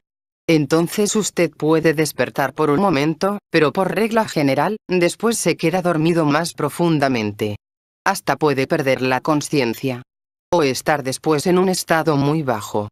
De modo que ningún choque puede aumentar la cantidad de conciencia. Esto es importantísimo entenderlo. La gente mezcla habitualmente la idea de conciencia y funciones. Ambas deben desarrollarse, pero el desarrollo de una no produce el desarrollo de las otras. Pregunta. ¿Qué quiere decir con desarrollo de las funciones? Respuesta. Si los centros están equilibrados y adquieren velocidad suficiente, se conectan con los centros superiores. Este es el modo más fácil de entender esto. Pero puede haber otras descripciones. En este estado de consciencia, solo podemos ser conscientes del trabajo de los centros inferiores. En la consciencia de sí no podemos ser conscientes de más. Pero primero debemos empezar la limpieza. Pregunta. Entiendo que ningún esfuerzo para ser consciente se pierde jamás, y a pesar de eso, por ser negativos, perdemos la energía que creamos. ¿Cómo pueden ser ciertas ambas cosas? Respuesta. Este es un gran error, pues es absolutamente contra los principios del trabajo decir que ningún esfuerzo puede desperdiciarse. Las personas pueden hacer esfuerzos toda su vida y todos pueden desperdiciarse si los hacen de modo equivocado. Tome cualquier escuela equivocada con alguna clase de idea retorcida.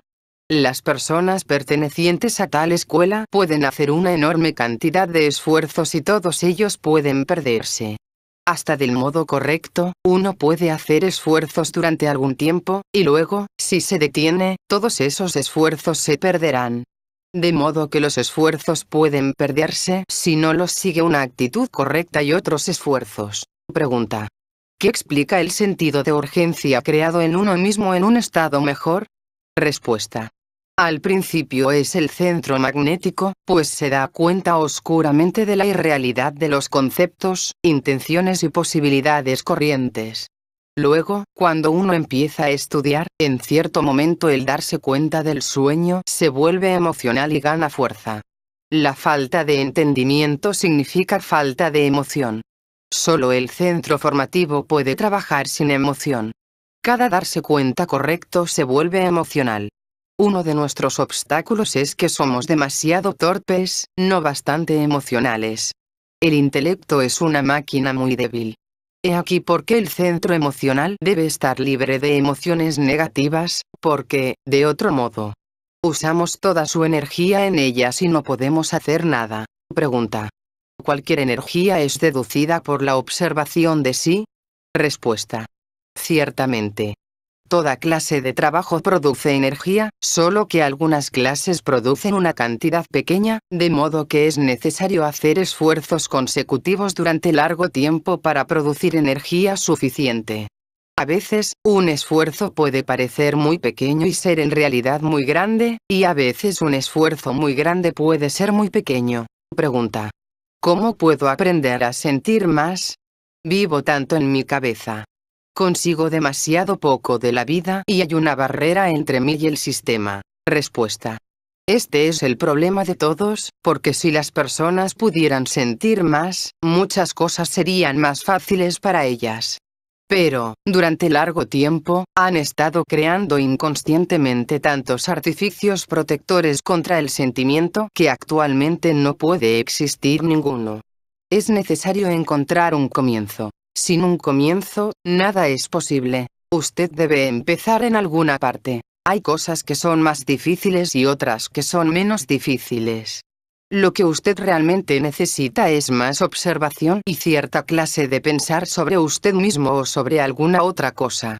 Si persiste en este pensar, puede tornarlo a usted emocional. Solo que usted deberá descubrir por sí mismo qué es. Es imposible dar un artificio general, apropiado para todos.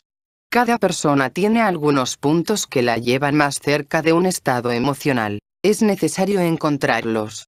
Por ahora uno ha de empezar de este modo, cualquier cosa sea la que después suceda. Pregunta. Antes de llegar al trabajo yo estaba lleno de entusiasmos. Veo que muchos de ellos se basaban en la imaginación, pero ahora casi no tengo sentimiento en absoluto. Respuesta. Como acabo de decir, este es uno de nuestros máximos problemas. ¿Cómo hacerse más emocional? Porque no podemos ir lejos sobre el intelecto solo. Lo único es el esfuerzo. Esfuerzo y recordar las diferentes líneas del trabajo, tratando de no identificarse, tratando de recordarse, tratando esto y aquello. Esfuerzo, esfuerzo, si usted hace suficiente esfuerzo, se volverá más emocional. Pero el hecho de que esta sea una pregunta que la gente formula, o si no la formula, siente este problema, demuestra que la gente no hace bastante esfuerzo. Pregunta. Usted dice que se necesita más esfuerzo. ¿Quiere decir esfuerzo para sentir emoción o esfuerzo para trabajar? Respuesta. Simplemente, esfuerzo para trabajar. Usted no puede hacer un esfuerzo para sentirse emocional, ningún esfuerzo le ayudará en eso. Pero usted puede hacer esfuerzos. Si está haciendo algo, puede hacerlo sin esfuerzo. Tratando de hacer tan poco como sea posible, o usted puede poner mucho esfuerzo en ello. La emoción solo puede aparecer como resultado de cierta presión. En condiciones corrientes, en la vida corriente, eso solo sucede. Algo sucede y le lleva a un estado emocional.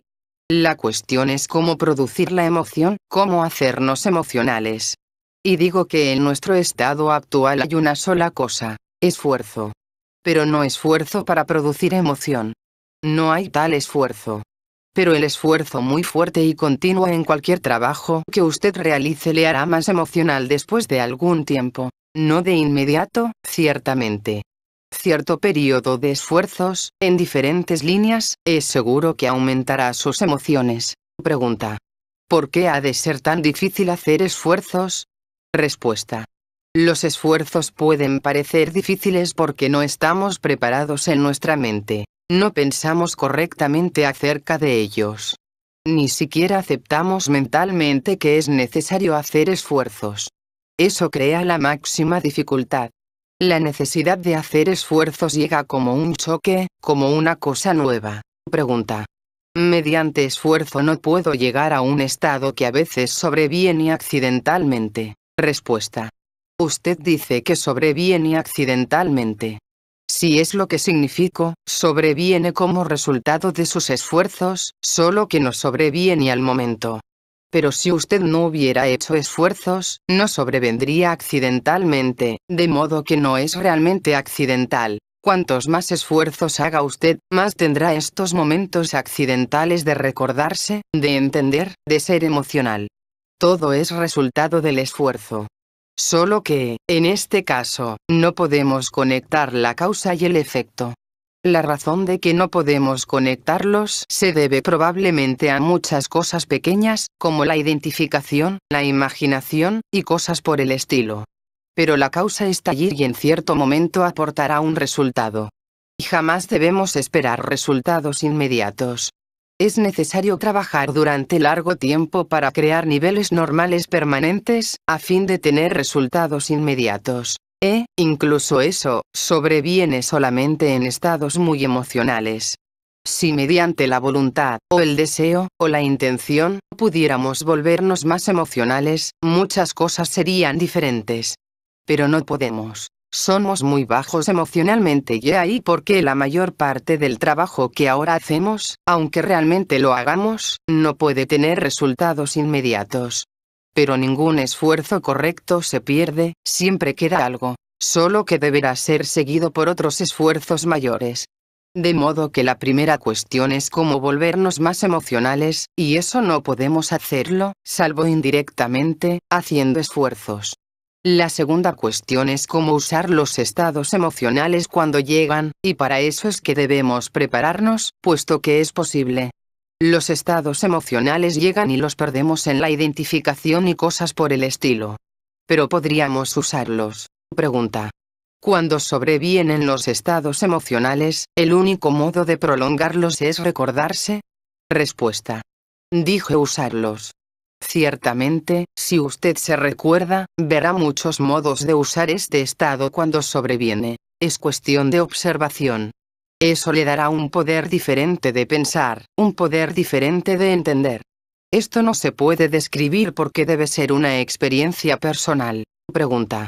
¿Las emociones pueden usarse para ver más objetivamente? Respuesta. Sí que pueden usarse, cuando usted tiene el control de ellas. Las emociones pueden usarse, como definidos instrumentos para adquirir conocimiento, solo si usted puede controlarlas.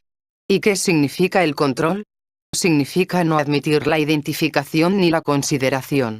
El control es el segundo paso, el estudio es el primer paso. Hablamos de las emociones, pero muchas de ellas solo las conocemos por el nombre. Están tan mezcladas con otras cosas, nos identificamos tanto con ellas que no nos damos cuenta de todo lo que podemos obtener de ellas si pudiéramos llevarlas en el sentido correcto. Todas las que llamamos emociones, la ira, el temor, el tedio, pueden cambiar de arriba abajo totalmente, y entonces encontraremos que tienen un sabor muy diferente. Todas las emociones pueden ser útiles, son una especie de ventanas, o de sentidos adicionales. Solo que ahora no podemos usarlas, salvo para crear nuevas ilusiones. Pero si las usáramos para ver las cosas como son, aprenderíamos muchas cosas nuevas. Pregunta. ¿Cómo pueden ayudar la ira o el odio? Respuesta. Volviendo eso contra usted. Odíese, descubra en usted qué odiar. Cuando uno se enoja con uno mismo puede ver muchas cosas. Pregunta. Entonces, ¿eso significa autocrítica? Respuesta. Más que eso. La crítica es simplemente intelectual, pero esto es sentimiento. Toda actividad intelectual es material preparatorio, y luego el centro emocional empezará a trabajar con este material. El centro intelectual no puede, por sí mismo, ayudar al despertar. Solo el trabajo sobre el centro emocional puede hacer esto, y solo podemos despertar a través de las emociones desagradables. Todavía no se inventó el despertar a través de las emociones agradables. Lo más desagradable es ir contra uno mismo, contra los propios criterios, convicciones, inclinaciones. Despertar no es para quienes tienen miedo de las cosas desagradables, es solo para quienes desean despertar y se dan cuenta de lo que significa estar dormido y de que es necesaria mucha ayuda, una gran cantidad de sacudidas. Este es el punto real. ¿Cómo procurarse una sacudida perpetua y cómo estar de acuerdo con ella? Pregunta. Hasta cierto punto, parece posible ejercitar los centros pensantes y motor, pero ¿puede usted decir cómo podríamos ejercitar al centro emocional? Respuesta. Podemos empezar de dos modos. Primero, como ya lo dije con frecuencia, no expresando las emociones desagradables. Tenemos la prueba de que es posible, porque vemos que no lo hacemos por miedo. Por ejemplo, un soldado no expresa sus sentimientos desagradables ante su oficial, porque sabe que si lo hace, su castigo será severo. De modo que si es posible reprimirse mecánicamente, es posible hacerlo conscientemente.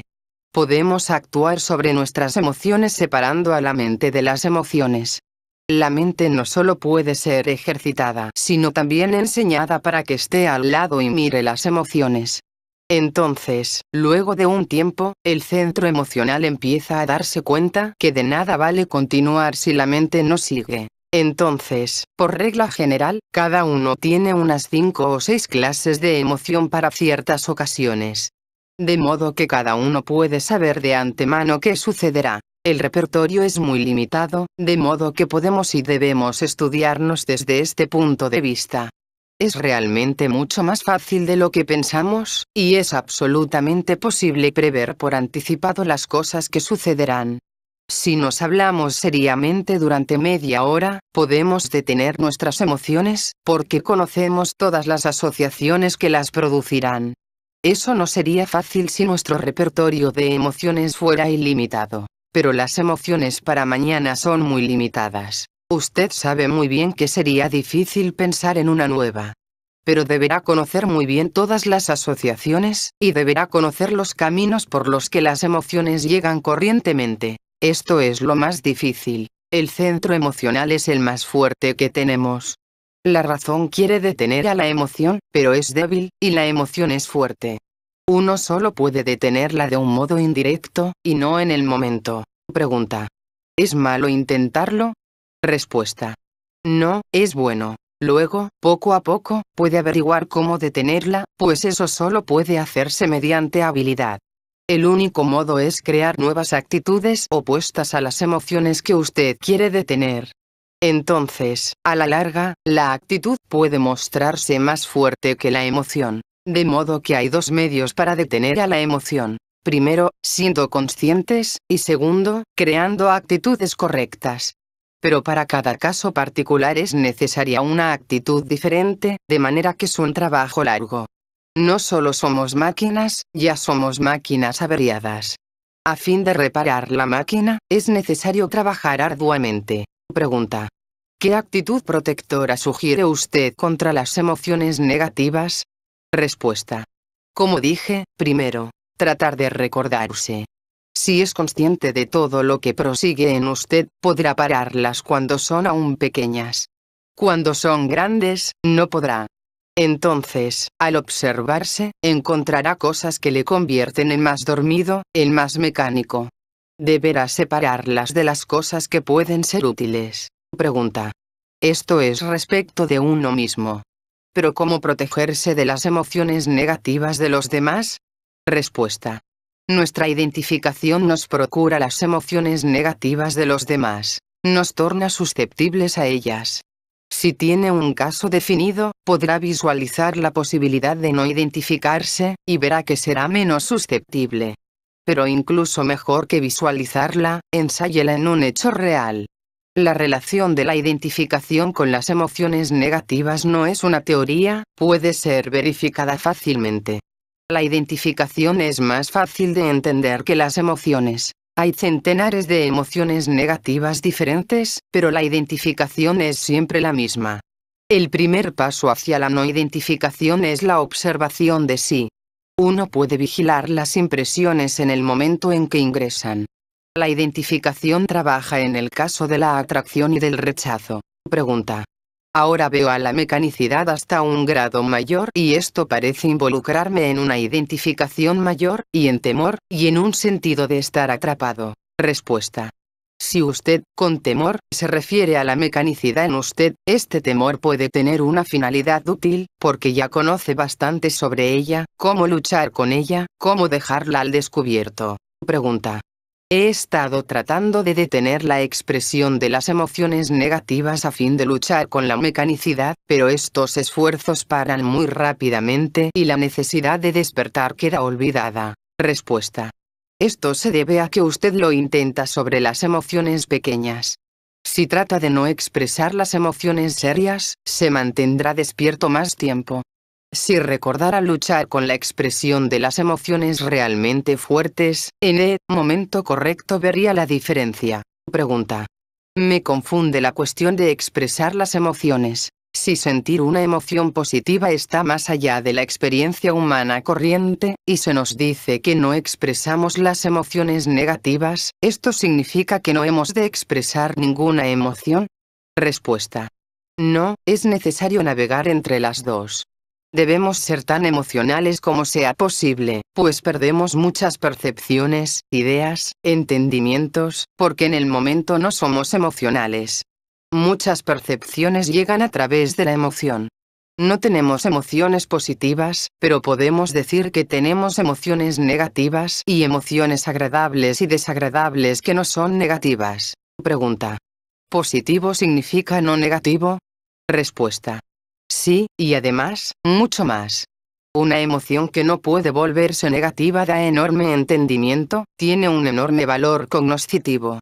Conecta las cosas que no pueden conectarse en un estado corriente.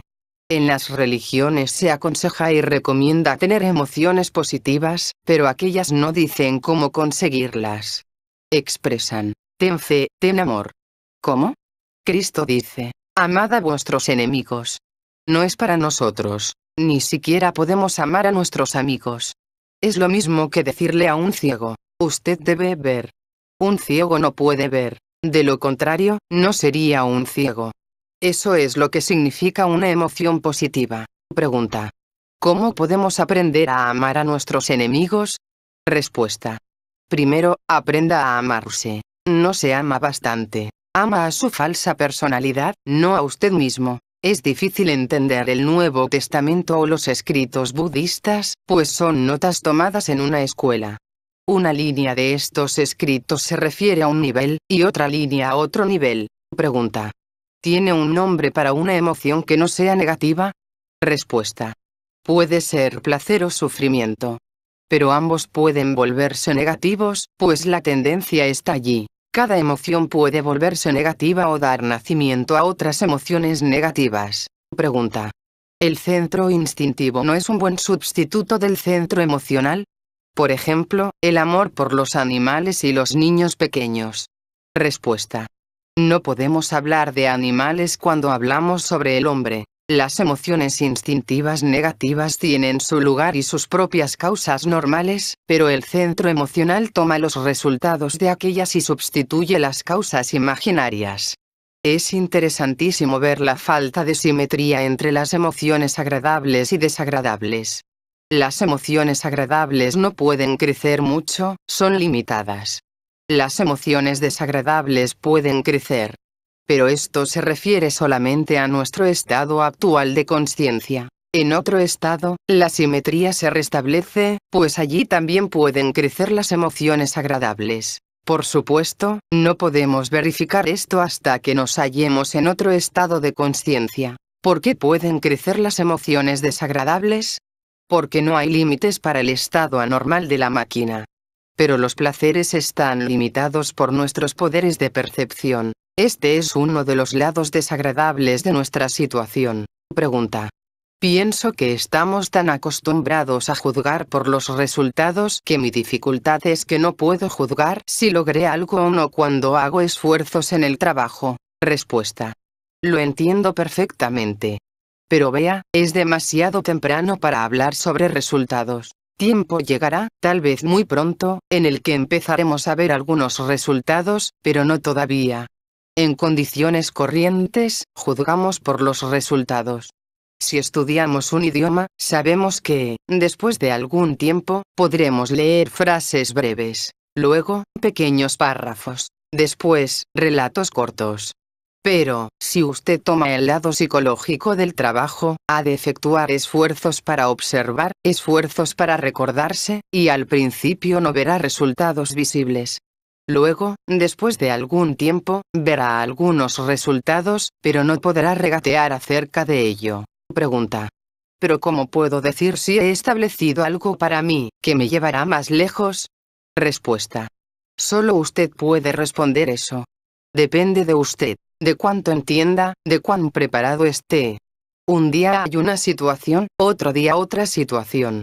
Un día uno trabajó, al otro día uno puede cometer un pequeño error que le haga perder todos los resultados de este trabajo. Nuevamente, al día siguiente uno puede trabajar. Uno está cambiando todo el tiempo, de modo que, hasta cierta etapa definida, es imposible decirlo. Pregunta. ¿En qué etapa es que el hombre no puede perder nada? Respuesta. Es tan lejana que es inútil discutir esto. Nosotros podemos perderlo todo. Pero, hasta esta capacidad de no perder llega paso a paso. En cierta etapa el hombre no puede perder una cosa, luego, más adelante, no puede perder otra cosa, y así sucesivamente. Eso llega poco a poco. Pregunta. Quiero saber cómo aumentar mi valorización del trabajo. Es imposible responder esta pregunta, porque solo usted puede saber cómo aumentar su valorización del trabajo. Deberá pensar. Deberá comparar las ideas corrientes con estas ideas. Deberá tratar de descubrir en qué sentido estas ideas le ayudan. Todo lo que hacemos en el trabajo tiende a aumentar la valorización, de modo que trate de no perder nada de lo que recibe, porque todas las ideas tienen su objetivo. Cada principio aumentará su evaluación del trabajo, no podrá disminuirla. Pero, para esto, no puede haber un método especial. Pregunta. Me pregunto si, en la medida en que uno desea las cosas de la vida, en esa misma proporción se reduce el propio deseo de trabajar. Respuesta. No necesariamente. Hay muchas cosas de la vida que podemos tener y, sin embargo, trabajamos. Es absolutamente erróneo pensar que son siempre contradictorias, aunque puedan ser contradictorias. Uno puede desear cosas de la vida, como hacer imposible el trabajo en uno u otro sentido. De modo que uno debe aprender a escoger entre los deseos, pues algunas cosas son incompatibles. Es formativo dividir las cosas en cosas de la vida y cosas del trabajo y ponerlo todo junto, como usted lo hace. Debe dividir mejor, ver mejor. Pregunta. ¿Hay algún medio para distinguir entre las cosas importantes y las no importantes? Toda mi vida está llena de preocupación sobre lo próximo que voy a hacer, y pierdo de vista la idea general del sistema. Respuesta. Solo la experiencia puede mostrarle eso, y una actitud sincera. Si es sincero, o trata de ser sincero, y al mismo tiempo trata de observar estas cosas, después de algún tiempo verá que la dificultad de distinguirse empequeñece cada vez más, y verá que no es importante. Uno no puede describir qué es importante y qué no lo es, porque eso es subjetivo. En un momento una cosa es importante, en otro momento, otra cosa. Además, aquí entran las personalidades. Lo que es importante para una personalidad, puede no ser importante para otra. Una de las primeras cosas para recordar es sobre las diferentes personalidades que hay en usted y, particularmente cuando usted se halla en un estado emocional, no pensar en el yo. Las personalidades basadas en gustos y disgustos son todas equivocadas. Uno debe empezar siempre con la personalidad basada en el centro magnético. Entonces, usted podrá ver a las otras personalidades, si lo contradicen o no. Esta idea de las diferentes personalidades, la idea de que usted no es uno solo, que es muchos, deberá conectarse siempre con el recuerdo de sí. Pregunta. Nunca he podido obtener evidencia alguna de que alguien haya logrado recordarse. Respuesta. Usted no verá la evidencia. Si todos los demás fuesen capaces de recordarse y usted no, eso no le ayudaría. Pregunta. Sí que me ayudaría, porque los demás tendrían más información. Respuesta. Para ellos, no para usted. Usted deberá demostrarse eso. Nadie podrá demostrarlo por usted. Pregunta. ¿Por qué trabajamos en nosotros? ¿Esto no significa que ganaremos la consciencia superior? Respuesta. No, eso puede insumir un tiempo muy prolongado. Queremos adquirir el control de los estados superiores de conciencia, pero antes de eso el sistema habla de adquirir el control sobre las facultades corrientes, sobre los pensamientos, sobre las emociones, y al adquirir este control, debemos eliminar ciertas cosas y crear la posibilidad de recordarse. De modo que, primero, debemos adquirir control sobre las cosas simples, corrientes. Solo entonces podremos esperar más. En este sistema hay pasos graduales, uno no puede saltar. Pregunta. Descubro que estoy impedido de pensar prácticamente sobre las ideas del sistema por una actitud destructiva que empieza mediante el intento de hallar dificultades y objeciones. ¿Cuál es el mejor método para debilitar esta actitud? Respuesta. Mediante el estudio.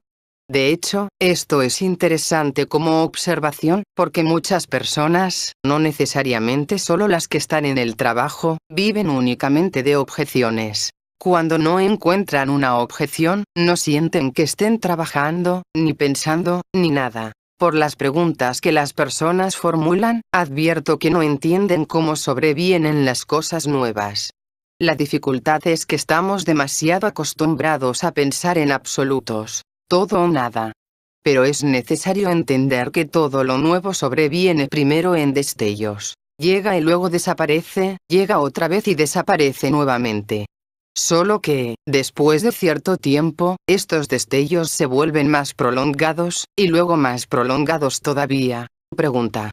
¿Por qué medios podemos prolongar estos destellos? Respuesta. Repitiendo las causas que los produjeron. No quiero darle un ejemplo porque conducirá a la imaginación. Todo lo que diré es que, por ejemplo, mediante ciertos esfuerzos de recordarse, uno podrá ver cosas que ahora no puede ver. Nuestros ojos no son tan limitados como pensamos. Hay muchas cosas que ellos pueden ver pero que no se notan. Pregunta. ¿Cuáles son nuestras máximas dificultades? Respuesta. La ausencia de entendimiento y la lentitud de entendimiento, porque el entendimiento generalmente se produce con 2 años de atraso. Otro principio del que ya hablé y que debe recordarse es que el trabajo no espera, no permanece el mismo. Un año tiene ciertos requerimientos, al año siguiente se requiere algo más, y así sigue. Y generalmente sucede que las personas están listas para los requerimientos de hace 2 años. Las personas que deseen continuar deberán elevar su nivel normal, y esto no deberá hacerse ante sugerencia mía. Deben pensar por sí mismos en qué sentido y en qué forma ha de elevarse el nivel normal.